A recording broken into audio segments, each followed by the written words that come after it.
नमस्कार. Hello doctor कार्यक्रमामध्ये सर्वांचं मनापासून स्वागत. हॅलो डॉक्टर हा आपला आरोग्यविषयक विशेष कार्यक्रम आहे, ज्यामध्ये आम्ही तुमच्या आरोग्य समस्यांविषयी तज्ञ डॉक्टरांकडून मार्गदर्शन घेत असतो. आजचा कार्यक्रम हा प्रायोजित कार्यक्रम आहे. विषय आहे आला हिवाळा, गुडघे सांभाळा आणि संयुक्तोपचार. हिवाळा म्हणजेच हेमंत ऋतू. निसर्गामध्ये थंडीचे वारे वाहत असतात, थंड वारे वाहत असतात आणि अशातच एक गाणं आठवतं, म्हणजे जब चली ठंडी हवा, जब उठी काली घटा, मुझको ए जाने वफा तुम याद आए. गमतीचा भाग म्हणजे आशा पारेखला जरी तिचा प्रियकर आठवत असला तरी ज्यांना गुडघेदुखीची समस्या आहे त्यांना मात्र हिवाळा हमखास गुडघेदुखी आठवते. कारण हिवाळा म्हणजे थंडावा, म्हणजेच वात, शीतता आणि त्याच्यामध्ये गुडघेदुखी हमखास वाढणारच. आणि म्हणूनच गुडघेदुखीचा आज आपण खास कार्यक्रम आयोजित केलेला आहे. आला हिवाळा, गुडघे सांभाळा आणि संयुक्तोपचार. यामध्ये आपण बघणार आहोत की गुडघेदुखीची विविध कारणं काय आहेत आणि त्यावर संयुक्त उपचार पद्धतीने आपण कशी चिकित्सा करू शकतो या विषयावर आपल्याला मार्गदर्शन करतील अर्थातच संयुक्त उपचार पद्धतीचे जनक आणि वेदिकेअर वेलनेस क्लिनिकचे संचालक डॉक्टर अनिल पाटील. नमस्कार डॉक्टर, तुमचे या कार्यक्रमामध्ये स्वागत. डॉक्टर अनिल पाटील हे मुंबई युनिव्हर्सिटीमधून MBBS MD गोल्ड मेडलिस्ट आहेत. संयुक्त उपचार पद्धतीमध्ये ते Ayurveda, Panchakarma, naturopathy, physiotherapy, reiki, acupuncture आणि ॲक्युप्रेशर, संमोहन चिकित्सा आणि संगीतोपचारांचा वापर करतात. दर्शको, आजच्या कार्यक्रमाचा विषय आहे आला हिवाळा, गुडघे सांभाळा आणि संयुक्तोपचार. आणि या विषयावर प्रश्न विचारण्यासाठी तुम्हाला लागतील आमचे दूरध्वनी क्रमांक. आमचे दूरध्वनी क्रमांक असे आहेत: 022 हा मुंबई बाहेरच्या प्रेक्षकांनी STD कोड डायल करायचा आहे. मोबाईल धारकांनी सुद्धा हा कोड डायल करायचा आहे. आमचे 2 नंबर्स आहेत. पहिला नंबर आहे 24908050. दुसरा नंबर आहे 24988050. या दूरध्वनी क्रमांकांवर संपर्क साधून आपण आमच्या कार्यक्रमामध्ये जरूर सहभागी होऊ शकता.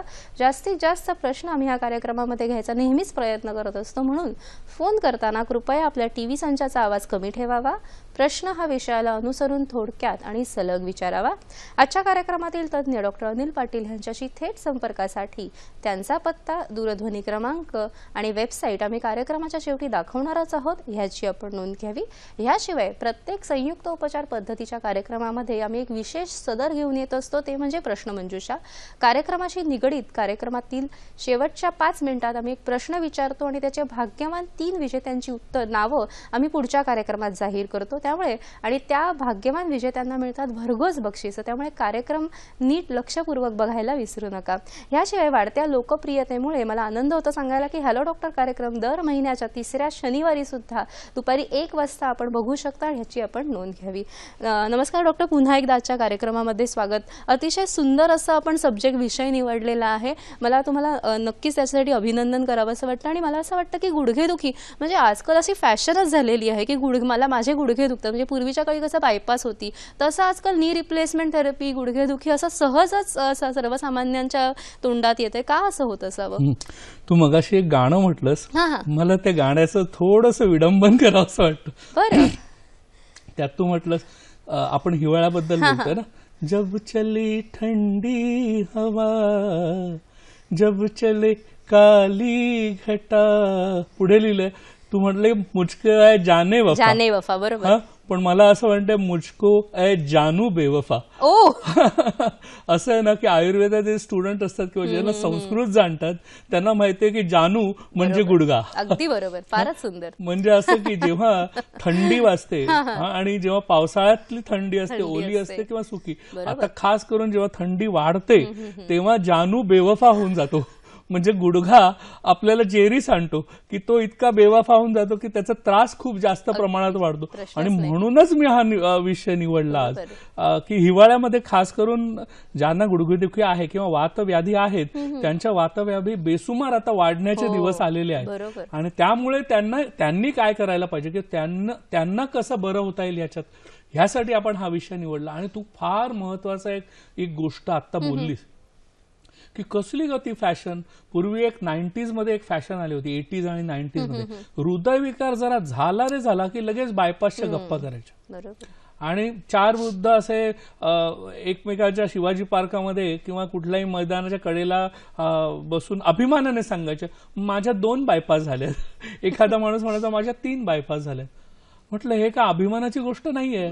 आता लोकांना कळायला लागलंय की संयुक्त उपचार पद्धतीने आयुर्वेदाने हृदयरोग पूर्णपणे बरा होऊ शकतो किंवा रिव्हर्सिबल आहे. त्याचप्रमाणे मला सांगावंसं वाटतं की आजकाल बायकांमध्ये ही फॅशन आली, जरा गुडघे दुखले रे दुखले का मग लगेच त्यांचा विचार सुरू होता की आता गुडघे बदलण्याच्या शस्त्रक्रियेसाठी पैसे जमवायला हवेत.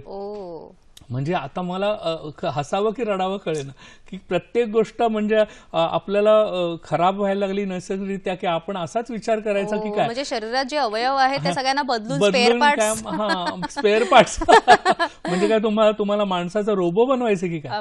आणि दुसरं म्हणजे लाखो रुपये खर्च करून केलेली ही महागडी शस्त्रक्रिया यशस्वी होतेच असं नाही, त्याची कॉम्प्लिकेशन्स पण होऊ शकतात. बऱ्याच लोकांमध्ये ती त्रासदायक ठरते किंवा करून सुद्धा फायदा होतोच असं नाही.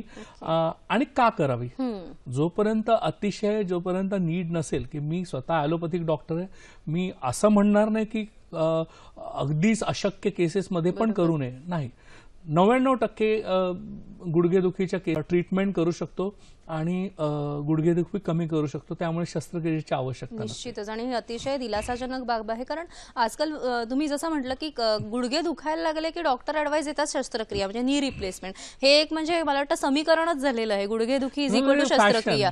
ऍब्सोल्युटली सर, अगदी बरोबर आहे सर. आपण जेव्हा गुडघेदुखीवर विचार करतो तेव्हा आपण गुडघ्याचा जो सांधा आहे, कारण तो सर्व शरीराचा भार घेत असतो, नेमके गुडघ्याची जी अंतररचना आहे त्याच्यापासून आपण सुरुवात करूया का सर? सुरुवातीला मला हे सांगावंसं वाटतं की मनुष्य प्राण्यामध्येच एवढी गुडघेदुखी का? कारण बरेचसे रोग आहेत की जे प्राण्यांमध्ये आणि माणसांमध्ये कायम म्हणजे कॉमन असतात. म्हणजे आता ट्युबरक्युलोसिस आपल्याला पण होतो आणि ट्युबरक्युलोसिस बैलाला, म्हशीला, बकरीला पण होऊ शकतो. असं नाही, त्याला संसर्गजन्य रोग असू शकतो. म्हणजे असं नाही की तो रोग. तर आर्थरायटिस हा रोग, ह्या ज्याला आपण म्हणतो ऑस्टिओआर्थरायटिस, तो प्राण्यांमध्ये इतक्या जास्त प्रमाणात होत असेल का किंवा नाही, ह्याचं कारण एक आहे की मनुष्य हा पहिला प्राणी आहे की जो 4 पायांवर उभा न राहता 2 पायांवर उभा राहतो. कारण तू पाहिलंस की माकडं सुद्धा दिसतात कधी कधी उभी राहताना, कारण ते आपले पूर्वज आहेत. बरोबर. पण चालताना मात्र ते 4 पायांवर चालतात, पुढे हात खाली ठेवतात. उड्या मारताना सुद्धा ते हात खाली ठेवतात, म्हणजे पकडतात हाताने. आणि बाकीचे सगळे सस्तन पाणी जेवढे जेवढे आहेत तेवढे सगळे तुम्हाला, किंवा व्हर्टिब्रेट्स ज्याला आपण म्हणतो, तर ते सगळे 4 पाय किंवा आणखीन जास्त पाय असतात. म्हणजे निसर्गाने त्यांना देतानाच अशी एक सोय करून ठेवली की संपूर्ण शरीराचं वजन पेलण्यासाठी त्यांना कमीत कमी 4 पाय तरी आहे. बरोबर. मनुष्य हा एकच प्राणी आहे की ज्याला 2 पायावर तो उभा राहिला. बरोबर. त्याच्यामुळे कसं झालं, आता गुडघ्याच्या संपूर्ण शरीराकडे आपण नजर टाकली तर डोक्यापासून धड आणि पोट, नितंब, मांड्या, ह्या सगळ्याचं वजन त्या बिचाऱ्या गुडघ्यांवर आहे. बरोबर. म्हणजे आपण जेव्हा चालतो, चढतो, उतरतो किंवा तेव्हा सतत आपण गुडघ्यांवर वजन टाकत असतो. आणि त्यामुळे गुडघे मजबूत असणं हे फार महत्वाची गरज निर्माण झालेली आहे. आणि अशा जेव्हा आता एक साधारण 100 वर्षापासून जेव्हा आपण गुडघ्याचे व्यायाम करणे किंवा त्या प्रमाणात आपण फिजिकल ऍक्टिव्हिटी करत नाही, तेव्हा आपोआपच उत्क्रांती तत्वानुसार ते ज्या गोष्टीचा वापर होत नाही ती गोष्ट हळूहळू कमकुवत होत जाते. त्याचप्रमाणे आत्ता जो गुडघ्यांचा वापर जो थांबलेला आहे आणि त्याच्यामुळे आपोआपच त्या कमकुवत होत चाललेल्या आहेत. आणि दिवसे मला तर असं वाटतं की पुढच्या एक अजून 1-2 शतकांनी जर आपण नीट राहिलो नाही तर आपले गुडघे खूपच कमकुवत असतील. म्हणजे चढणे, उतरणे, पळणे ह्या क्रिया आपल्याला करता येणार नाही. तर त्याच्यामुळे मला असं वाटतं की हा विषय फार महत्वाचा आहे आणि समजून घेण्याची आवश्यकता आहे की आपल्याला आर्थरायटिस किंवा नेमका संधिवात किंवा ऑस्टिओआर्थरायटिस ज्याच्याबद्दल आपण बोलणार आहोत तो नेमका का होतो आणि काय कारण असू शकेल. निश्चित सर, आपण प्रश्न घेऊया पहिला. आपल्याला हिंगोलीवरून प्रश्न आलेला आहे संतोष यांचा. नमस्कार संतोष, आपला प्रश्न विचारा. नमस्कार, बोला. हॅलो, बोला.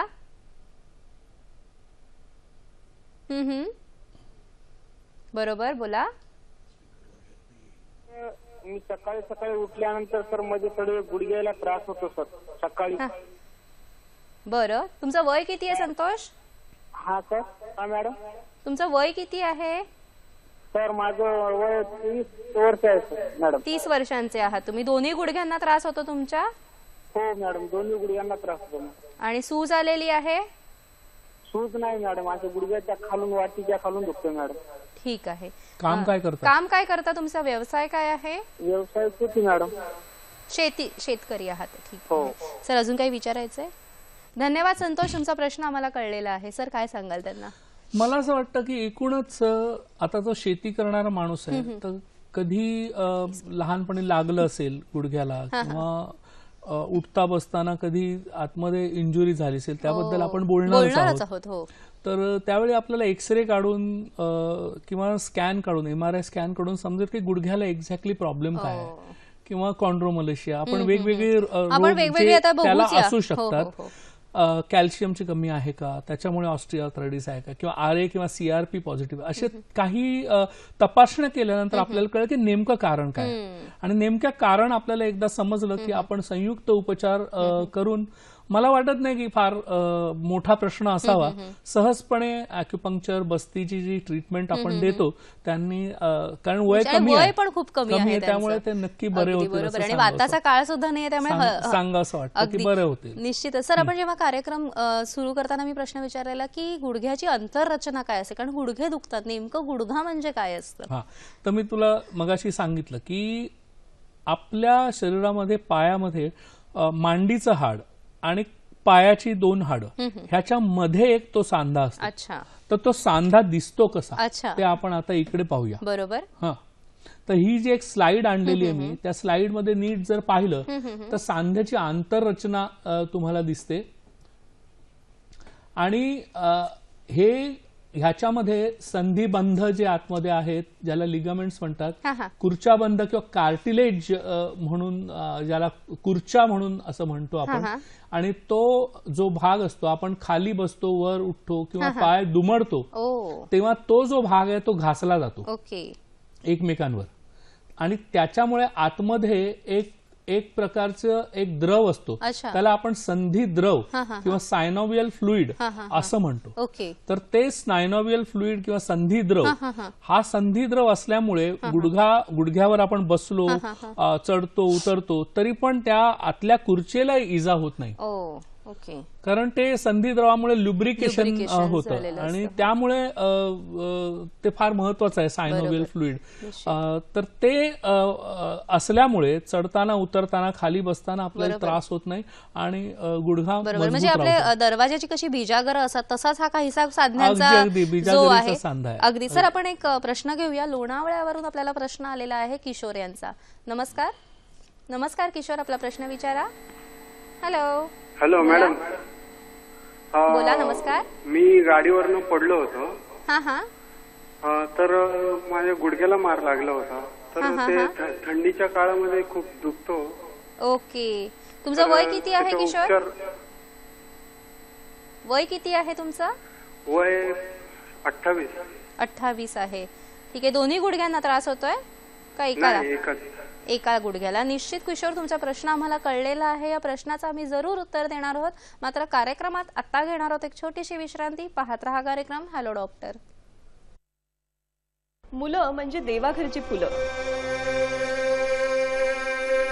बालमजुरांच्या संख्येच्या बाबतीत भारत सगळ्यात अग्रेसर आहे. 3 वाजता मी कामाला जाते, त्याच्या आधी मी माझा अभ्यास करते. का बरं ही अशी परिस्थिती? प्रत्येकाला पोटभर नसताना आपण थोडं तरी खायला मिळावं म्हणून मी काम करते. मुलांकडून काम करून घेणं सोपं जावं म्हणून मोठी माणसं गरिबीच्या नावाखाली मुलांना काम करायला भाग पाडतात. शाळा सुटली, पाटी फुटली, आई मला भूक लागली. सकाळचा नाश्ता करताना आपण राजासारखं जेवावं आणि दुपारचं जेवण करताना एका कामगारासारखं. आपल्या गरजेनुसार आपल्याला खायचंय. या धावण्याच्या नादामध्ये आमच्या छोट्यांचं बालपण कुठे हरवतंय का? पालकांमध्ये वेळ न देता येण्यामुळे संशय घेण्याचं प्रमाण खरंच खूप वाढलंय. मला माझ्या आई बाबांसारखंच वागायचंय. यंग तरंग प्रसारण मंगळवारी सायंकाळी 5:05 गुरुवारी रात्री 10 वाजता आणि रविवारी सकाळी 10:30 वाजता. विश्रांतीनंतर सर्वांचा पुन्हा एकदा हॅलो डॉक्टर कार्यक्रमामध्ये स्वागत. आजचा कार्यक्रम प्रायोजित कार्यक्रम आहे. विषय आहे आला हिवाळा, गुडघे सांभाळा आणि संयुक्त उपचार. आणि सहभागी आहेत डॉक्टर अनिल पाटील.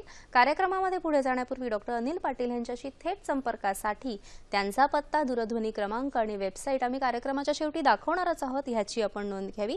याशिवाय हॅलो डॉक्टर कार्यक्रमामध्ये मागच्या आठवड्यात आम्हाला कांदिवली मुंबईच्या श्री विवेक टोपावले यांचा ईमेल आला होता. त्यांचा प्रश्न असा होता की त्यांचा मुलगा 9 वर्षांचा आहे आणि वर्गामध्ये तो उंचीला सर्वात लहान आहे. अनेक बालरोग तज्ज्ञांकडे पण जाऊन आले ते, पण त्यांना योग्य असं उत्तर सापडलेलं नाहीये. तर त्यांनी आपल्याला प्रश्न विचारला की तुम्ही याविषयी काही मार्गदर्शन करू शकता का. तर मला सांगावं असं तुम्हाला असं वाटतं की लहान मुलांमध्ये उंची न वाढण्याची अनेक कारणं असू शकतात. त्यापैकी एक प्रमुख कारण म्हणजे ग्रोथ हॉर्मोनची डेफिशियन्सी असू शकते. त्यामुळे तुम्ही याचं ग्रोथ हॉर्मोनचं इव्हॅल्युएशन करा, बालरोग तज्ज्ञाकडे जाऊन प्रॉपर कारणांचा आधी शोध लावा. याशिवाय अनुवंशिकता हे सुद्धा एक महत्त्वाचं कारण आहे. तुमची उंची, तुमच्या पत्नीची उंची काय आहे, त्याची ॲव्हरेज हाईट असतानाच लहान मुलाची पण तुमच्या मुलाची पण तशीच हाईट असणार आहे.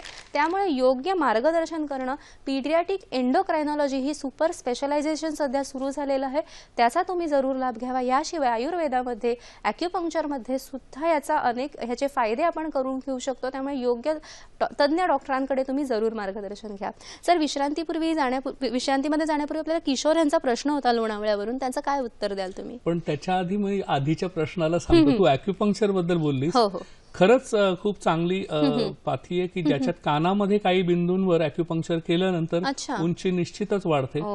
चायना आणि जपान यांची पूर्वीची उंची, ॲव्हरेज उंची 5 फूट किंवा 5.25 फूट याच्या आसपास असायची. त्यांनी संपूर्ण देशामध्ये शाळांमध्ये ॲक्युपंक्चर देऊन त्यांच्या अख्ख्या देशाची ॲव्हरेज हाईट वाढवली. फारच चांगली माहिती सांगितलेली आहे सर. आणि निश्चित मला वाटतं विवेक टोपावले यांना समाधान पण झालं असेल. तर दुसरं, मोटरसायकलवरनं पडला हा जो तरुण किशोर आहे, तर त्याला मला सांगावंसं वाटतं की MRI स्कॅन करून आपण पाहेल की कुठल्या कार्टिलेजला किंवा कुर्चेला इजा झालेली आहे. तर त्या कुर्चेला इजा जर झालेली असेल तर त्याला आपल्याला हील होणं फार महत्वाचं आहे. कारण एकदा कधी कधी काय होतं, लोक मला विचारतात की पडल्यावर खूप दिवसांनी कसं काय दुखतं किंवा खूप वर्ष दुखत नाही आणि हिवाळा आल्यावर का दुखतं. त्यांचा तो विशेष प्रश्न होता की कारण हिवाळा आल्यानंतर वात वाढतो आणि वात वाढला की दुखणं वाढतं किंवा दुखणं म्हणजे वात, असं कधी कधी असं समीकरण आहे. वात वाढणे म्हणजे दुखणं वाढणं. तर हिवाळ्यात खास करून कुठच्याही जुन्या जखमा असतील आपल्याला किंवा पाठदुखी, कंबरदुखी, गुडघेदुखी खास करून वाढते. तर ह्याला मला असं वाटतं पिंडस्वेद, ॲक्युपंक्चर, फिजिओथेरपी ह्याची जर ट्रीटमेंट दिली, काही अंतर्गत बस्ती आता दिल्या, तर निश्चित त्यांना बरं वाटेल. निश्चित. आणि सर, आपण जसं आपली प्रगती म्हणजे होते किंवा आपलं इव्हॉल्युशन जास्त चांगलं होतंय, तसं आपण निसर्गाच्या खूप लांब जातोय मला वाटतं. आणि आपल्याकडे जे पूर्वापार चालत आलेल्या पद्धती होत्या, जसं दिवाळीनंतर आपण अभ्यंग करायचं, म्हणजे अंगाला तेल लावायचं, कोमट तेल लावलं जायचं, ह्यापासून आपण थोडेसे, म्हणजे हे एक कारण होतं म्हणजे हिवाळ्यापासून आपलं संरक्षण करण्यासाठी. आपल्या पंचकर्मामध्ये अंतर्स्नेहन आणि बाह्यस्नेहन ह्या 2 गोष्टी आहेत. बरोबर. तर अंतर्स्नेहनासाठी अभ्यंग स्नान, बाह्य स्नेहनासाठी आपण अभ्यंग करतो आणि अंतर्स्नेहनासाठी फराळ करतो. अगदी बरोबर आहे. सर, आपण एक प्रश्न घेऊया. सुरेश यांचा प्रश्न आहे कोल्हापूरवरून. नमस्कार सुरेश, आपला प्रश्न विचारा. नमस्कार, बोला. हॅलो. हा बोला. हॅलो. हा बोला. नमस्कार. हॅलो. नमस्कार, बोला. आपला प्रश्न सलग विचारा. आपला प्रश्न सलग विचारा. नमस्कार. नमस्कार. हॅलो सुरेश. हॅलो सुरेश, तुम्हाला आमचा आवाज ऐकू येतोय का. हा बोला. सुरेश कांबळे, मी कोल्हापूर बोलतोय. बोला. ते म्हणजे बसल्या वेळी उठता येत नाही, मला गुडघ्यांचा त्रास होतो. हा, ओके. खाली बसल्यावर उठताना त्रास होतो का तुम्हाला दोन्ही गुडघ्यांना. ठीक आहे, तुमचा 90 आहे. बरं, ठीक आहे. आम्हाला तुमचा प्रश्न कळलेला आहे सुरेश, धन्यवाद. सर, त्यांचं वजन 90 किलो आहे आणि खाली बसून उठताना त्यांना त्रास होतो. म्हणजे ते कोल्हापूरचे आहेत, चांगले दूध आणि तूप खाऊन सशक्त झालेले असतील. पण नाही, नको तेवढा सशक्तपणा उपयोगाचा नाहीये. बरोबर. कारण 90 किलो म्हणजे खूप जास्त वजन आहे आणि अगदी पैलवान असेल तरी त्याच्यासाठी पण जास्तच आहे. त्यामुळे जसं मगाशी मी सांगितलं की आपल्या शरीराचा संपूर्ण भार गुडघे घेत असतात आणि जेव्हा आपण चढतो किंवा उतरतो तर एक पूर्ण आपल्या शरीराचा जवळजवळ तिप्पट वजन त्या गुडघ्यावर पडतं आणि खाली बसून उठताना सर्वात जास्त त्रास होतो. बरोबर. कारण असं असतं की वजनामुळे आतली जी खुर्च्या मगाशी मी ती दाखवली ती घासून घासून खराब झालेली असते. आणि आपली भारतीय पद्धती तर मांडी घालून बसण्याचीच आहे किंवा स्क्वॉटिंग आहे, शौचाला बसताना खाली बसतो. अगदी बरोबर आहे. त्याच्यामुळे आपले गुडघे मजबूत असणं फार गरजेचं असतं आणि वजन वाढल्यावरती जर खुर्च्या खराब झाली तर खाली बसून उठणे म्हणजे मरण यातना. अगदी बरोबर आहे. म्हणजे त्यांनी तेच सांगितलं. बरोबर. त्यांचा एक्सरे काढून आपल्याला कळेल की किती प्रमाणात खुर्चीची झीज झालेली आहे आणि त्याप्रमाणे अंतर्गत बस्ती, बाह्य जानू बस्ती, ॲक्युपंक्चर, फिजिओथेरपी आणि काही गुग्गुळ कल्पांसारखी औषधं याचं कॉम्बिनेशन केलं तर निश्चित त्यांना बरं वाटेल. पण सर्वात महत्वाची गोष्ट म्हणजे त्यांचं वजन आपण आहार नियोजनाने कमी करणं. कारण असं आहे की जेव्हा माणसाला दुखत असतं तेव्हा त्याला आपण सांगू शकत नाही जा 4-5 किलोमीटर चाल. बरोबर. तेव्हा अशा वेळी आहार नियोजनाने आपण त्यांचं वजन कमी करायचं आणि वजन कोल्हापुरी तांबडा रस्सा आणि पांढरा रस्सा जरा कमी करावा लागेल. जरी अतिशय चविष्ट असेल तरीही. सर, आपण जेव्हा गुडघेदुखीची मगाची अंतररचना बघितली आणि आता आपण जरा कारणांकडे वळूया. सर, गुडघेदुखीचे आपण आता एवढे प्रश्न घेतोय त्याच्यामध्ये अनेक वेगवेगळ्या प्रकारचे आपल्याला गुडघेदुखीचे प्रश्न येत आहेत. नेमकी कारणं काय असू शकतात गुडघेदुखीची? आता आपण एक स्लाइडच केलेली आहे पुढची, मी दाखवतो. सर्वात महत्वाचं कारण म्हणजे आता ज्यांनी प्रश्न विचारला होता ते म्हणजे वाढलेलं वजन. बरोबर. आता आपण त्याच्याबद्दल बोललोच की ते वजन जास्त वाढलं की त्या खुर्चीवर अतिशय जास्त परिणाम होतो आणि त्या खुर्च्या घासायला लागते आणि घासायला लागून ते खराब व्हायला लागते. दुसरं कारण आहे कॅल्शियम व जीवनसत्व, डी जीवनसत्व असं त्याला म्हणायचं, मला म्हणायचं आहे. जीवनसत्व ड ची कमतरता. तर कॅल्शियम आणि फॉस्फरस हे दोन फार महत्वाचे घटकांनी आपली हाडं बनतात. हाडं आणि खुर्च्या. तर हाडं आणि खुर्च्या त्यांनी बनल्यामुळे जर काही कारणामुळे कॅल्शियम लहान मुलांमध्ये कमी झाला तर रिकेट्स होतो, त्याच्यानंतर किंवा डी जीवनसत्व कमी असेल तर ऑस्टिओमलेशिया थोडा पुढे जाऊन होतो. आणि त्याचप्रमाणे एक साधारण 40-50च्या वयात जेव्हा डिजनरेशन व्हायला लागतं तेव्हा आपल्या हाडांमधला कॅल्शियम कमी होऊन ऑस्टिओपिनिया किंवा अस्थि ठिसूळता हा प्रकार घडायला लागतो. आणि असंच जर होत राहिलं आणि कॅल्शियम आणि ड जीवनसत्वाची कमतरता तशीच राहिली तर मात्र पुढे ऑस्टिओपोरोसिस होऊ शकतो. त्याबद्दल आपण बोलूया आणि आपण इतर गुडघेदुखीची कारणं सुद्धा घेऊया. पण आपल्याला एक प्रश्न आलेला आहे कोल्हापूरवरून, पुन्हा एकदा प्रश्न आलेला आहे कृष्णा दळवी यांचा. नमस्कार कृष्णाजी, आपला प्रश्न विचारा. हॅलो, बोला. हा मॅडम, मी कोल्हापूरवरून कृष्णा दळवी बोलतोय. नमस्कार. नमस्कार. आणि आमच्या मिसेसचे काय झालं माहिती का, वय आहे 55 वर्षे आणि बसताना उठता येत नाही, 72 किलो वजन आहे. उंची किती आहे त्यांची? उंची 5 फूट आहे. ठीक आहे. दोन्ही गुडघ्यांना सूज आलेली आहे? नाही नाही, अजिबात सूज झाली. ठीक आहे. इतर काही व्याधी, diabetes, blood pressure? Blood pressure आहे थोडं. ठीक आहे, चालेल. सर, काय सांगाल त्यांना? आता आपण वाढलेले वजन आणि गुडघेदुखी याबद्दल बोललो. आणि स्त्रियांमध्ये खास करून मेनोपॉज नंतर वजन वाढायला सुरुवात होते आणि इस्ट्रोजनच्या कमतरतेमध्ये चयापचयाची जी क्रिया असते, जो ड्राईव्ह असलेला जो हार्मोन आहे तो कमी झाल्यामुळे एक निरुत्साह येतो त्यांना व्यायाम वगैरे करायचा, एकूणच आणि त्याच्यामुळे वजन वाढण्याची एक प्रवृत्ती निर्माण होते आणि थोडंसं जास्त खाल्लं जातं नंतर रिलॅक्स्ड लाईफ असल्यामुळे आणि वजन वाढतं. आणि वजन वाढल्यानंतर गुडघेदुखी जास्त प्रमाणात. तर प्रथम आपल्याला काही पंचकर्मातल्या काही गोष्टी आहेत. वमन आहे, लेखन बस्ती आहे, उद्वर्तन आहे, उद्घर्षण आहे. ह्या जी प्रोसिजर्स आहेत ही वापरल्यानंतर आपण वजन कमी करायचं, आहार नियोजन करायचं. वजन कमी करता करताच आपण ॲक्युपंक्चर, फिजिओथेरपी याचा वापर करतो. त्यात आहारामध्ये कॅल्शियमचं प्रमाण मगाशी सांगितलं ते वाढवतो. असं करून हळूहळू ते वजन कमी करत, गुडघेदुखी कमी करत मग सांगतो की 4-5 किलोमीटर रोज चालत जा. मग थोडे थोडे पहिलं अर्धा किलोमीटर होतो, मग 1 किलोमीटर होतो, असं करून करून ते बॅलन्स साधतो. अचानक त्यांना सांगितलं की चालायला सुरुवात करत तर गुडघेदुखीवाले चालणारच नाहीत आणि खाली बसणं चढ उतार जरा कमी करायला सांगतो. त्यामुळे मग दुखणं तेवढं वाढत नाही. बरोबर. आणि हे सगळं केल्यानंतर निश्चितपणे त्यांचं वजनही कमी होतं आणि गुडघेदुखी कमी होतं. निश्चितच मला वाटतं तुमच्या प्रश्नाला समाधानकारक उत्तर मिळालेलं असेल. आपला पुढचा प्रश्न आलेला आहे राजाराम यांचा बीडवरून. नमस्कार. नमस्कार राजाराम, आपला प्रश्न सलग विचारा. हॅलो बोला. हॅलो बोला. हा मॅडम. हॅलो.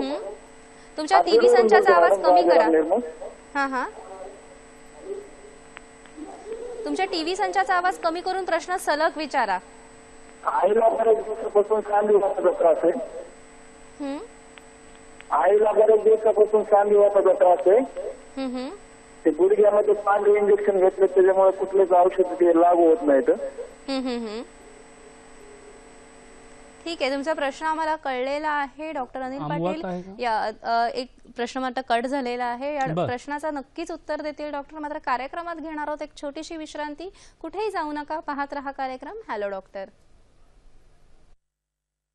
सह्याद्री वाहिनी आपल्यासाठी घेऊन येत आहे एक रंगारंग कार्यक्रम, झक्कास मनोरंजन.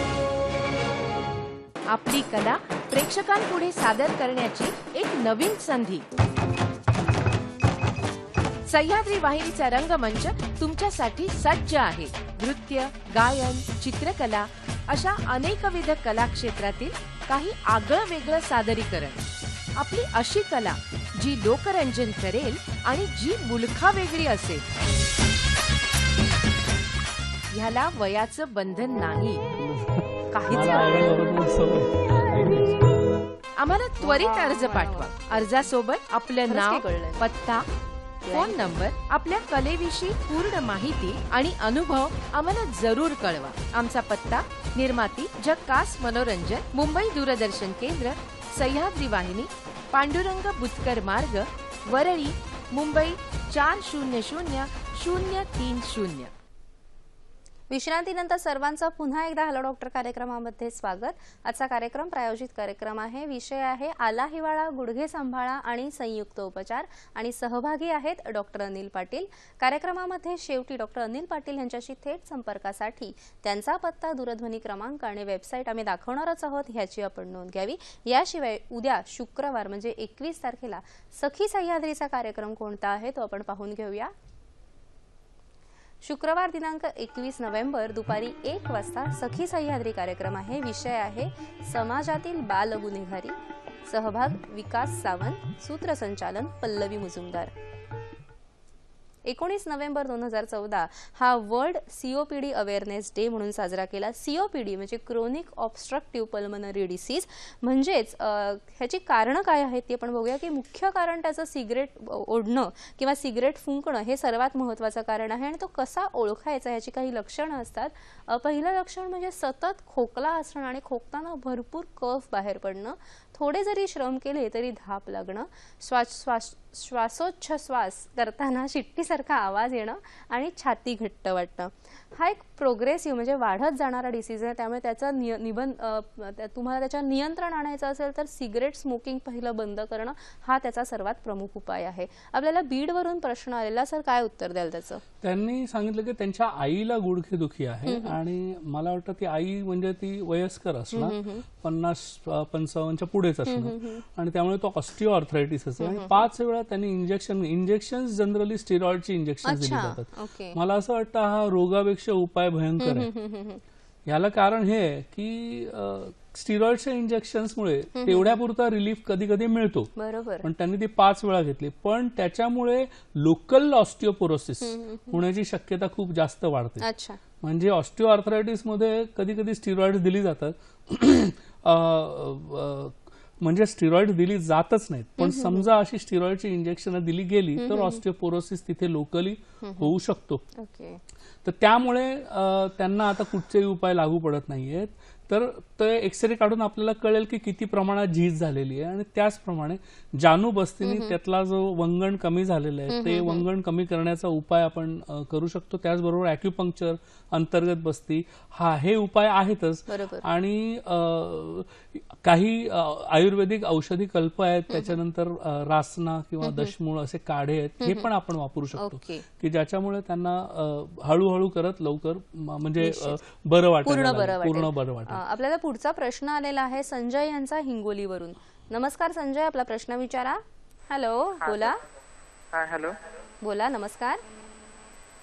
हा मॅडम, माझ्या आईचे वय 85, तर त्यांचं सर मॅडम एवढे हातपाय दुखतात, म्हणजे ते गुडघे आहेत ना, ते गुडघे आहेत, ते असं बसलं किंवा उठलं तर एवढे दुखतात तर वेदना भरपूर होतात मॅडम, तर उठता येत नाही त्याच्यामुळे, म्हणजे असं बसलं एकदा की उठता येत नाही.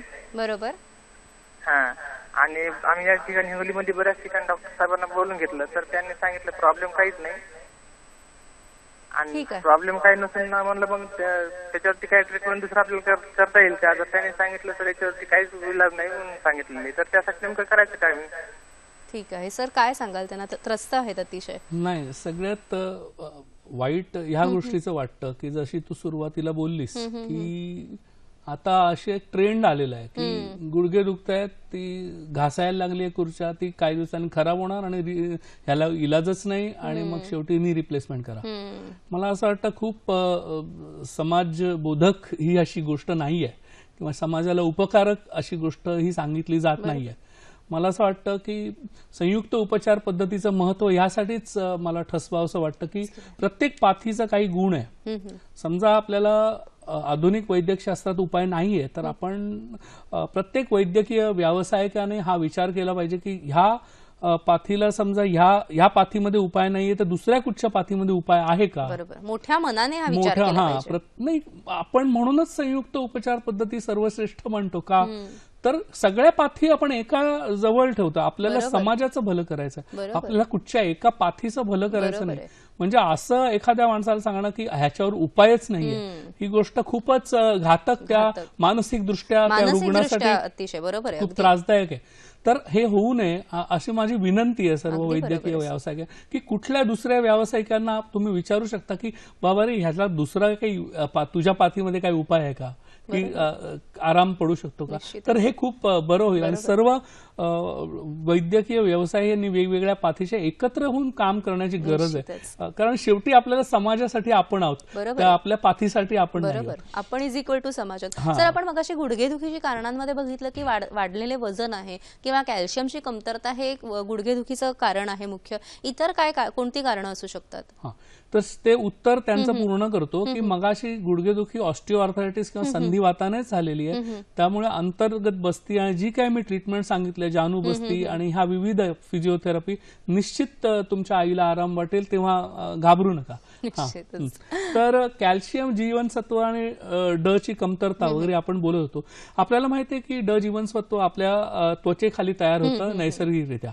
तेव्हा सकाळच्या कोवळ्या उन्हात जर आपण गेलो तर अतिनील किरणांमध्ये आपल्या त्वचेखाली ड जीवनसत्व आपोआप निर्माण होतं. तेव्हा मला मगाशीच कोणतरी विचारत होतं की ड जीवनसत्व कमी आलंय, मी इंजेक्शन किंवा गोळ्या घेतला की वाढतं आणि मग परत कमी होतं.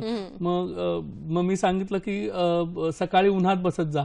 तर म्हणतात की मुंबईमध्ये सकाळी आपण जातो आणि त्याच्यानंतर एसीत बसतो आणि तोपर्यंत रात्र झालेली असते, परत ऊन दिसत नाही, बरोबर, सूर्य मावळतो ते कळत नाही. काय म्हटलं की मुद्दामून सकाळी 7, 7:30, 8च्या उन्हामध्ये थोडा वेळ 10 मिनिटं 15 मिनिटं तुम्ही व्यायाम करा, चाला किंवा योगासनं करा, काहीतरी करा. त्याच्यामुळे तुम्हाला जीवनसत्व ड मिळू शकेल आणि त्याने खूप चांगला परिणाम होईल. त्याच्यानंतरची बरीचशी कारणं आपण आता विविध प्रश्नांचा ओघच सुरू झाला त्यामुळे बरीच कारणं सांगितली. आपल्याला सर वडोदरा, गुजरात वरून प्रश्न आलेला आहे अमर जंग यांचा. नमस्कार. नमस्कार अमर जंग जी, आपला प्रश्न विचारा. नमस्कार अमरजी. नमस्कार, बोला. नमस्कार अमरजी, आपला प्रश्न सलग विचारा. हॅलो. हा, बोला. अमर जंगम बोलतोय. हा. माझे वडील हे किल्ले प्रतापगड या ठिकाणी राहतात. आणि त्यांना आठवड्यातून 4 ते 5 वेळा खाली 450 पायऱ्या उतराव्या लागतात. हा हा हा. तर हा त्यांच्यासाठी योग्य व्यायाम आहे का, नाहीतर त्यांना त्रास होतो गुडघ्याचा, तर ते बरं. थांबवलं पाहिजे का, त्यांचा हा जो रोजचा व्यायाम आहे किंवा तो चांगला बरोबर. आहे हे विचारायचं होतं. निश्चितच फार वेगळा आणि फार सुंदर प्रश्न आहे. महाबळेश्वरच्या पायथ्याशी निसर्गरम्य ठिकाणी ते राहत आहेत सर, काय सांगाल त्यांना? कसं असतं की बऱ्याच जणांना सवय असते म्हणजे सतत चढणं उतरणं, हा, पण पूर्वीच्या काळामध्ये ते चढणं उतरणं असताना तसा त्या प्रकारचा आहार असायचा, म्हणजे ज्याच्यामुळे म्हणजे शुद्ध चांगलं म्हशीचं धारोष्ण दूध, जे कॅल्शियम प्रचंड प्रमाणात मिळणार, पुन्हा सकाळी पहाटेच उठून त्यामुळे ऊन मिळणार, बरोबर, या सगळ्या गोष्टी पूर्वी असायच्या. दूध तुपाचा चांगला रत्ती बसायचा, समजलं की.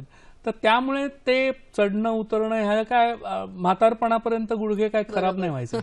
पण आताचे दिवस बदललेले आहेत. जर त्या प्रमाणात शुद्ध स्वरूपात दूध तूप तेवढं अवेलेबल नसतं किंवा तेवढं खाल्लं पण जात नाही मनापासून, त्यामुळे जर गुडघे खराब व्हायला लागले असतील तर निश्चितच उतरणे आणि चढणे हा व्यायाम योग्य नाही. पण चालण्याचा व्यायाम करू शकतात किंवा खाली बसणे, हे सगळे व्यायाम योग्य नाही. चालण्याचा व्यायाम तेवढा जेवढं जमेल तेवढं आपण चालावं, कारण ते वयस्कर असणार. त्यामुळे मला असं वाटतं की इतर प्रकारचे जे आपले स्नायू बळकट होतील असे व्यायाम भौतिकोपचारात किंवा फिजिओथेरपीमध्ये शिकवले जातात, ते व्यायाम आणि चालणे हे दोनच. या अनुषंगानेच मला विचारायचं, त्यांनी विचारलं की किल्ले चढ उतार करतात, किल्ल्याच्या जे पायऱ्या असतात त्या खूप उंच असतात, पण इतरही वेळा अनेक वेळेला लोक आपण बघतो की बिल्डिंग मध्ये वर खाली करत असतात व्यायाम म्हणून. तर हे कितपत योग्य आहे? कारण एक तर वजन वाढलेलं असतं अनेक वेळेला, ते कमी करण्यासाठी करत असतात, परत गुडघेदुखी ही अनुषंगाने आलेलीच असते. मग नाही, असं असतं की पुरुषांमध्ये सहसा कॅल्शियम आणि ह्याची कमतरता वगैरे ह्या कमी होतात, पण बायकांना मात्र एक 35-40 नंतर मेनोपॉज जवळ आल्यानंतर फारच हा ऑस्टिओपिनियाचा त्रास होतो, कॅल्शियम कमी होण्याचा. तर त्यांनी ह्या असल्या व्यायाम करण्याच्या फंदात पडू नये. त्यांनी चालणारा व्यायाम करावा आणि स्नायू स्ट्रेंथनिंग व्यायाम करा आणि वजन आटोक्यात ठेवा, तर आपल्याला उपयोग. आपल्याला पुन्हा महाराष्ट्राच्या बाहेरून प्रश्न आलेला आहे, बेळगाववरून प्रश्न आलेला आहे विनायक पाटील यांचा. नमस्कार. नमस्कार विनायकजी, आपला प्रश्न विचारा. या नमस्कार मॅडम, माझं वय 35 आहे आणि मला चालते वेळी किंवा पायऱ्या उतरते वेळी उजव्या गुडघ्यांमधून आवाज येतो, फक्त उजव्या गुडघ्यांमधून आवाज येतोय. तर मला ते कशामुळे होत असेल किंवा त्याला उपाय काय करावा आणि पुढे त्याच्याबद्दल आणखी काय प्रॉब्लेम होऊ शकतो का विचारायचं आहे सरांना. तुम्ही काही तपासण्या केलेल्या आहेत का, एक्सरे MRI वगैरे? रिसेंटली ठीक आहे विनायकजी, आम्ही या प्रश्नाचं जरूर उत्तर देऊ, मात्र कार्यक्रमात घेणार आहोत एक छोटीशी विश्रांती. पाहत रहा कार्यक्रम हॅलो डॉक्टर.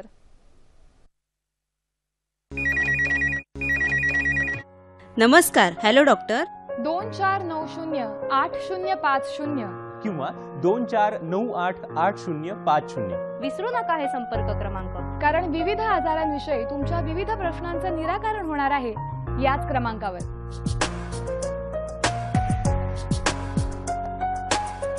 आमच्या कार्यक्रमात अर्थात हॅलो डॉक्टर मध्ये ॲलोपॅथी, आयुर्वेद, होमिओपॅथी, योगशास्त्र, संयुक्त उपचार पद्धती या आरोग्य शाखांमधील विविध तज्ञांशी आपण चर्चा करणार आहोत आणि जाणून घेऊया आपलं आरोग्य निरोगी ठेवण्याचं रहस्य.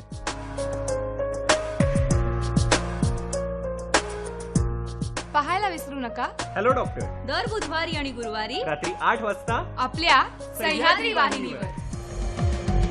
हॅलो डॉक्टर, बुधवार आणि गुरुवार रात्री 8 वाजता आणि सोमवार आणि मंगळवार सकाळी 11 वाजता. विश्रांतीनंतर सर्वांचं पुन्हा एकदा हॅलो डॉक्टर कार्यक्रमामध्ये स्वागत. आजचा कार्यक्रम प्रायोजित कार्यक्रम आहे. विषय आहे आला हिवाळा, गुडघे सांभाळा आणि संयुक्त उपचार, आणि सहभागी आहेत डॉक्टर अनिल पाटील. कार्यक्रमामध्ये पुढे जाण्यापूर्वी आपण पुढचे हॅलो डॉक्टरचे कार्यक्रम कोणते आहेत ते पाहून घेऊया. बुधवार दिनांक 26 नोव्हेंबर रात्री 8 वाजताचा हॅलो डॉक्टर हा प्रायोजित कार्यक्रम आहे. विषय आहे मानसिक आजार आणि आयुर्वेद. सहभाग वैद्य समीर जमदग्नी, सूत्रसंचालन डॉक्टर अपर्णा राऊत.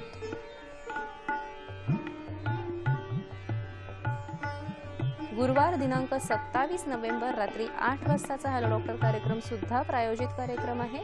विषय आहे रक्ताचा कर्करोग, मेंदूचे आजार आणि स्टेम सेल थेरपी. सहभाग डॉक्टर अनंत वागुल. मला वाटतं अनंत बागुल असावं. सूत्रसंचालन स्वराली मराठे. ब्रेकमध्ये जाण्यापूर्वी जो प्रश्न होता आपल्याला बेळगाववरून, त्याचं आपण उत्तर घेऊया सरांकडून. काय सांगाल मला सर? वाटतं ऑस्टिओआर्थरायटिस आहे. त्यांनी सांगितलं सांध्यांचा कटकट आवाज येतो. तर कटकट आवाज ह्याच्यासाठी येतो की वंगण जेव्हा कमी होतं आणि जसं बिजागऱ्यामधलं ऑइलिंग कमी झालं की बिजागर दरवाजा वाजतो कर कर. त्याचप्रमाणे त्यातलं जे वंगण आहे कमी झालं, संधिद्रव कमी झाला की आपोआप तो वाजायला लागतो. संधिद्रव वाढवण्यासाठी आपण जानूबस्तीची ट्रीटमेंट देतो, त्याने त्यांना फायदा होईल. निश्चित. सर, आणि आपण गुडघेदुखीची इतर कारणं बघत होतो, काय सांगू शकाल त्याविषयी? आता एक स्लाइड आहे पुढची. संधिवात किंवा ऑस्टिओआर्थरायटिस बद्दल आपण बोललो. हो हो. मग अशी एक प्रश्न आला होता की आघात झाल्यावर काय होतं. बरोबर. आघात झाल्यानंतर आतले जे विविध प्रकारचे लिगामेंट्स मगाशी दाखवले आणि कार्टिलेज किंवा कुर्च्या दाखवली, ती कुर्च्या फाटली जाते. मग त्यामध्ये ग्रेड 1, ग्रेड 2, ग्रेड 3 असे प्रमाणात मेनिस्कस ज्याला म्हणतात, मेनिस्कस टेअर, तर ही फाटली जाते, त्यातला द्रव बाहेर येतो, सूज येते आणि अशा प्रकारे त्रास होऊ शकतो आणि ह्याला ऑपरेशनचा सल्ला दिला जातो. मला असं वाटतं की ते पाणी काढून टाकणे, गुडघ्यातनं पाणी काढून टाकणे किंवा मेनिस्कस काढून टाकणे, ह्या शस्त्रक्रिया करण्याआधी संयुक्त उपचार पद्धतीचा वापर करावा. कारण असं आहे की हिलिंगचा चान्स द्यावा. नाहीतर तुम्ही जेव्हा इंटरव्हेन्शन करता किंवा अशा प्रकारचं ऑपरेशन करता त्याच्यानंतर ऑस्टिओपोरोसिस खूप जास्त प्रमाणात होतो आणि निश्चितच काही वर्षामध्ये ऑस्टिओआर्थरायटिस किंवा संधिवात जोरात होतो आणि शस्त्रक्रियेची पाळी येते पुन्हा एकदा, नी रिप्लेसमेंटच्या. तर असं होऊ नसेल तर मला असं वाटतं ते आपल्याला करायला पाहिजे. संसर्ग हा प्रकार आहे. चौथा मी बोललो वार्धक्यामुळे. आता बहुतेक जे प्रश्न आले आपल्याला ते सर्व ह्याच्याच होते, वार्धक्यामुळे होणारा संधिवात. अतिताण, खेळाडू, बॅडमिंटन खेळणारे लोक, परेड करणारे पोलीस जवान, चढणारे उतरणारे गिर्यारोहक, यांच्या सगळ्यांच्या गुडघ्यांवर खूप जास्त प्रमाणात ताण येतो आणि त्या ताण आल्यामुळे त्यांचे गुडघे झिजतात, खराब होतात लवकर. तर त्यामुळे तो रोग होऊ शकतो गुडघेदुखीचा. सर, प्रश्न आलेला आहे नालासोपारा मुंबईवरून मंगेश यांचा. नमस्कार. नमस्कार, आपला प्रश्न विचारा. हॅलो, बोला. नमस्कार, मंगेश बोलतोय मी. नमस्कार, बोला. माझे 4 प्रश्न आहेत. जॉगिंग केल्याने किंवा पायऱ्या जोरजोरात उतरण्याने गुडघ्यांवर काय जास्त आघात होतो का? आणि मैद्याचे पदार्थ वगैरे खाल्ले तर त्याच्याने पण सांध्यांवर काय परिणाम होतो का? बरोबर. आणि त्याच्यात आयुर्वेदिक उपचार आणि काही पथ्य आहे का ते जाणून घ्यायचं. आणि माझा एक प्रॉब्लेम अजून एक आहे की लेफ्टच्या गुडघ्यात उठताना बसताना आवाज येतो. बरं. तुमचं वय किती आणि वजन किती आहे? मॅडम, माझं वय 30 आहे, वजन जवळ 70-75 आहे. आणि व्यवसाय काय आहे? मी माझं फील्ड वर्क असतं, टेक्निशियन आहे मी. अच्छा, ठीक आहे. धन्यवाद. धन्यवाद. सर, काय सांगाल? पहिला प्रश्न त्याने विचारला की जोरजोरात जॉगिंग केल्यामुळे ते असं असतं की पुरुषांना साधारण एक 30-35 पर्यंत किंवा इव्हन 40 पर्यंत काहीच त्रास होत नाही, चढणे उतरणे किंवा जॉगिंग करणे. पण अति जर ताण केला तर मात्र मग नंतर मग खुर्च्या झिजून मग साधारण 45-50 बहुतेक मी नेहमी अभिमानाने सांगतो की महाराष्ट्रात एक पोलीस स्टेशन नाही की जिथून पोलीस माझ्याकडे ट्रीटमेंटसाठी येत नाहीत. त्याच्यामुळे पण बहुतेक पोलीस किंवा अगदी ह्याच्याचसाठी येतात की त्यांचे गुडघे दुखायला लागलेले असतात. साधारण 45-50च्या आसपास अगदी तरी इन्स्पेक्टर झालेले असतील, आधी परेडची सोय असते, म्हणजे सवय असते, त्याच्यानंतर मग बसण्याचा जॉब होतो इन्स्पेक्टर झाल्यानंतर आणि त्याच्यामुळे प्रचंड प्रमाणात गुडघेदुखी बाहेर. सर, त्यांचा दुसरा प्रश्न होता मैद्याचा. मैदा आणि तसा काही संबंध नाहीये, पण मैद्यामुळे इतर रोग होतात. त्यामुळे आमवातामध्ये मैदा त्रास देऊ शकतो. आमवातामुळे जर गुडघेदुखी असेल तर बऱ्याच गोष्टी ज्या वातूळ पदार्थ आहेत ते टाळायला पाहिजे.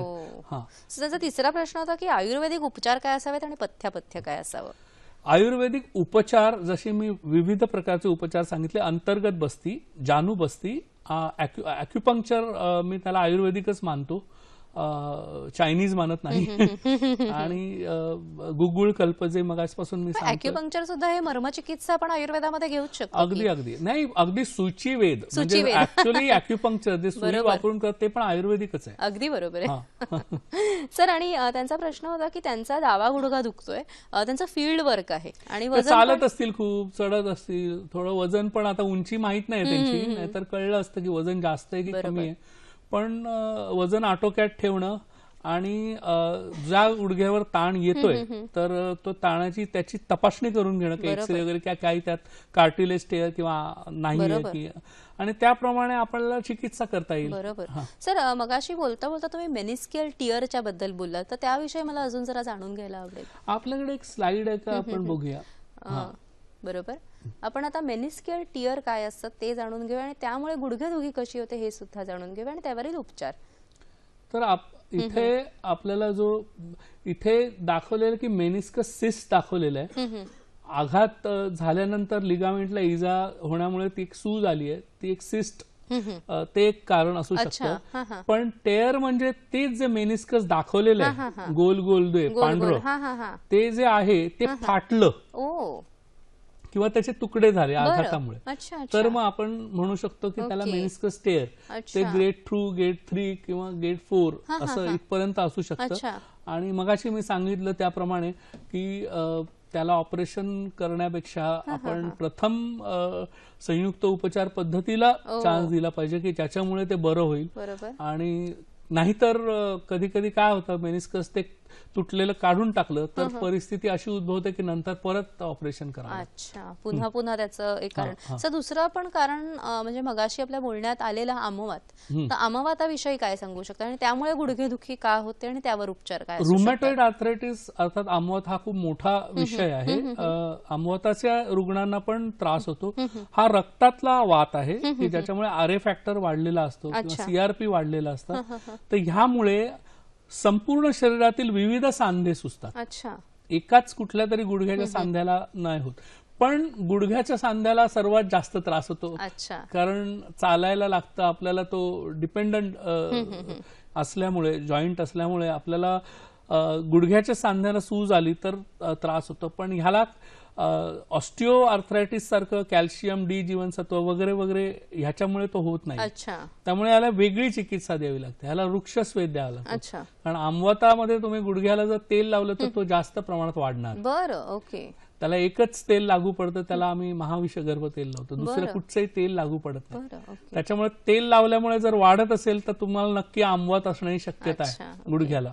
आणि तेल लावल्यामुळे आणि थोडं कमी वाटत असेल, शेक दिल्याने कमी वाटत असेल तर तुम्हाला संधिवात किंवा ऑस्टिओ आर्थरायटिस, ज्याच्याबद्दल आज आपण जास्त बोलतोय, ते असण्याची. अगदी बरोबर. म्हणजे आपण मगाशी आता आमवात बघितला, संधिवात बघितला, तसं पटेलर डिसलोकेशन हे सुद्धा गुडघेदुखीचं एक कारण असतं. त्याविषयी आपण काय सांगू शकता? आता डिसलोकेशन म्हणजे काय की पटेला किंवा गुडघ्याची वाटी हे दोन्ही बाजूनी लिगामेंटनी सस्पेंडेड आहे.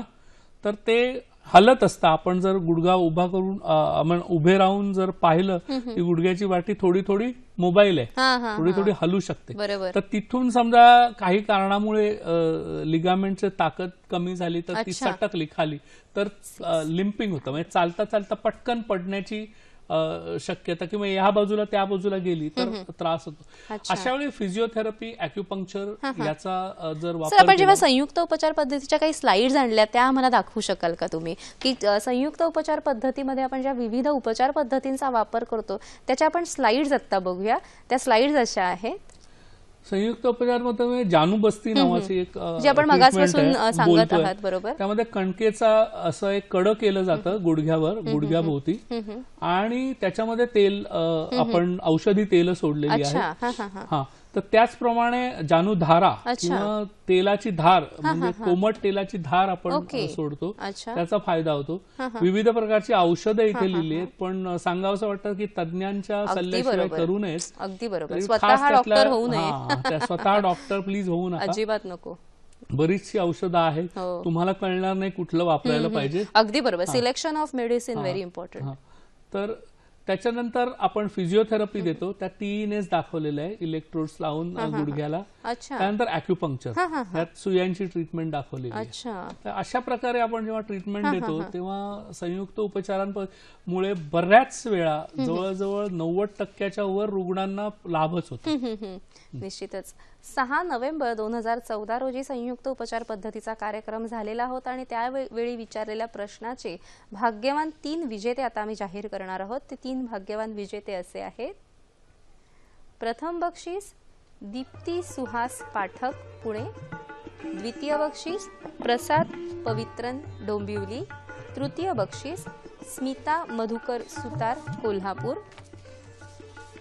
तिन्ही भाग्यवान विजेत्यांचं हार्दिक अभिनंदन. ज्या लोकांनी अचूक उत्तर पाठवलेलं आहे पण बक्षीस मिळालेलं नाही त्यांनी निराश होऊ नये. बरोबर उत्तर पाठवणाऱ्यांसाठी वेदिक्युअर वेलनेस क्लिनिक्स आणि हॉस्पिटल्सच्या वैद्यकीय अधिकाऱ्याकडून एक मोफत कन्सल्टेशन मिळेल.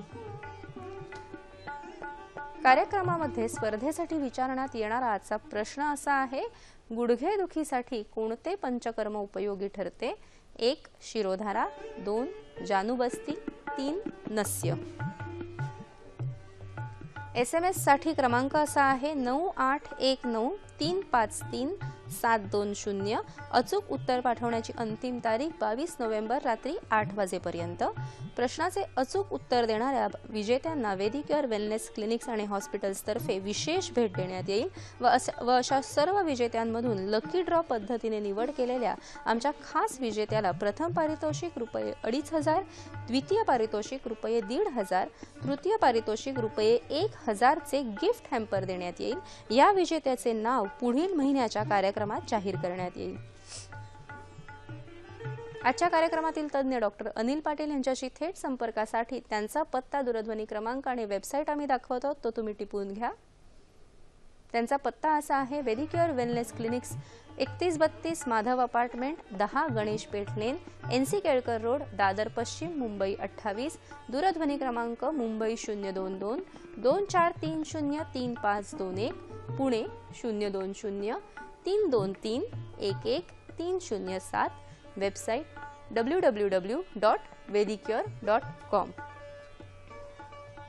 आजचा कार्यक्रम तुम्हाला कसा वाटला हे सुद्धा आम्हाला जाणून घेण्याची उत्सुकता आहे. नेहमीच आम्ही विविध प्रकारचे आरोग्यविषयक विषय घेऊन तुमच्या समोर येत असतो. तुमचा अभिप्राय आम्हाला जरूर कळवा. याशिवाय ज्या डॉक्टरांना आमच्या कार्यक्रमात प्रायोजित कार्यक्रम करायचा असेल त्यांनी आम्हाला जरूर संपर्क साधावा. आमचा पत्ता असा आहे, निर्माती हॅलो डॉक्टर, दूरदर्शन केंद्र, वरळी, मुंबई 400030. तुम्ही आम्हाला ईमेलद्वारे सुद्धा संपर्क साधू शकता. आमचा ईमेल ID आहे hellodoctor@gmail.com. सर, आज आपला जो विषय होता आला हिवाळा गुडघे सांभाळा, तर मला सांगा की आपण गुडघेदुखीविषयी बरंच काही बोललो, मात्र एक 30-35च्या पुढे गुडघेदुखी होऊच नाही म्हणून काय उपाय केले पाहिजेत? सर्वात महत्वाचं म्हणजे आपलं वजन आटोक्यात ठेवणं. मागे आपण वजनावर एक मला वाटतं मागचा वजनावरच होता कार्यक्रम, की वजन कसं कमी करावं. तर वजन आटोक्यात ठेवणं आणि वजन सोपाच एक तुम्हाला आपली सेंटीमीटरमध्ये उंची मोजायची आणि वजा 100 करा. म्हणजे तुमची 5 फूट उंची असेल 150 सेंटीमीटर, वजा 100 करा, 50 किलो तुमचं वजन असलं पाहिजे. तर त्याप्रमाणे तुमच्या उंचीप्रमाणे तुम्ही तुमचं वजन आटोक्यात ठेवा. आहार नियोजन करा आणि त्याचबरोबर सर्वात महत्वाची कॅल्शियम आणि ड जीवनसत्वासाठी सकाळी उठून मी सांगितलं की व्यायाम करणं फार महत्वाचं आहे. उन्हामध्ये फिरायला जायला तरी कॅल्शियम, नाचणी, सोयाबीन, दूध, दुधाचे पदार्थ याच्यामध्ये भरपूर, कडधान्य भरपूर प्रमाणात कॅल्शियम असतो. नॉनव्हेज खाणाऱ्यांनी माशाचे काटे किंवा त्यांची हाडं कुर्च्या चावून चावून खावी, त्यांना त्याच्यातनं कॅल्शियमचा भरपूर पुरवठा होऊ शकतो. बायकांनी बाळणपणामध्ये आणि दुग्धपान जेव्हा त्या करीत असतात तेव्हा जास्तीत जास्त कॅल्शियम खाण्याचा प्रयत्न करावा आणि बाहेरून कॅल्शियम सप्लिमेंट्स त्यांनी घ्यावी. तर कारण सर्वात जास्त एक्सपोजर बिचारा स्त्रियांनाच होतं. बरोबर. तर त्यांनी हा प्रिव्हेन्शन साठी फार महत्वाचा मेसेज आहे. तर त्यांनी त्या सगळ्यात जास्त सफर करतात गुडघेदुखीसाठी. सर, आणि मगाशी आपण शस्त्रक्रियेविषयी बोललो. अनेक वेळेला शस्त्रक्रिया होऊन सुद्धा आपल्याला अनेक कॉम्प्लिकेशन्स दिसू शकतात. ह्याविषयी काय थोडक्यात सांगू शकता? मगाशी मी सांगितलं की शस्त्रक्रिया हा उपाय नव्हेच, तो उपाय नव्हे, ते एक हे झालं की बाबा शेवटचा काहीच होऊ शकत नाही, तर मग शेवटी 90% लोकांमध्ये आपण जर संयुक्त उपचार केले तर शस्त्रक्रिया टाळता येते. निश्चितच. म्हणजे अगदी शेवटाला लोक आले असतील तर आपण काही करू शकत नाही. मग आपल्याला त्या माणसाला निदान उभं करण्यासाठी तरी रिप्लेसमेंट करावं. पण कधी कधी ते कॉम्प्लिकेशन्स होतात आणि जास्त त्रास होतो. निश्चितच. आज आपण बघितलं की हिवाळ्यामध्ये म्हणजे थंडीच्या ऋतूमध्ये जरी वात वाढत असला आणि गुडघेदुखीचा त्रास हा अगदी सामान्य जनांना नेहमीच होत असला तरी त्याच्यावर निश्चित ठोस उपाय आहे. आणि आहार विहारामध्ये, व्यायामामध्ये सकारात्मक जर आपण बदल केले, नित्य अभ्यंग केलं, नित्य व्यायाम केले, वजन आपलं आटोक्यात ठेवलं आणि आहारामध्ये प्रथिनयुक्त, कॅल्शियमयुक्त पदार्थांचा वापर केला, ह्याशिवाय सरांनी फार सुंदर सांगितलं की सकाळी एक 10 ते 15 मिनिटं सूर्यस्नान जर केलं तर आपण निश्चितच या गुडघेदुखीचा आटोक्यात ठेवू शकतो. आणि गुडघेदुखी जर झालेली नसेल तर ती आपण नक्कीच टाळू शकतो. त्यामुळे मला वाटतं की कार्यक्रमाचा हा टेक होम मेसेज असावा. डॉक्टर अनिल पाटील, असं तुम्ही इथे आलात आणि आमच्या कार्यक्रमात इतकी सुंदर माहिती दिली, त्यासाठी आमच्या दर्शकांतर्फे आणि हॅलो डॉक्टरच्या टीमतर्फे तुमचे मनपूर्वक आभार. धन्यवाद.